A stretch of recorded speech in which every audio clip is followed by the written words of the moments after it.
Hitchcock day అంటే ఇప్పుడు ఆయన గురించి తెలిసిన వాళ్ళు, ఆయన సినిమాల గురించి తెలిసిన వాళ్ళకి హిచ్కాక్ డే అంటే ఏంటి, దాని ప్రాముఖ్యత ఏంటి తెలుసు.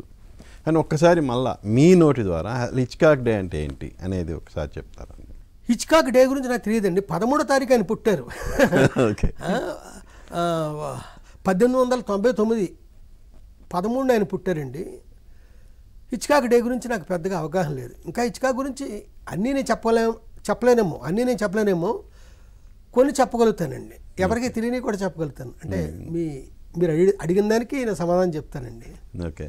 అంటే ఆయన హాలీవుడ్కి వెళ్ళి ఫస్ట్ సినిమా సైన్ చేసిన డే అని బాగా, అంటే అది యూకే మనిషి కదా.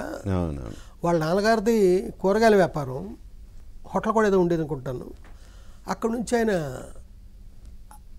హాలీవుడ్ వచ్చి ఒక స్క్రీన్ ప్లే రైటర్, ఒక లేడీ, ఒక కంపెనీలో పనిచేస్తూ ఆ లేడీని లవ్ చేసి పెళ్లి చేసుకున్నారు. ఓకే.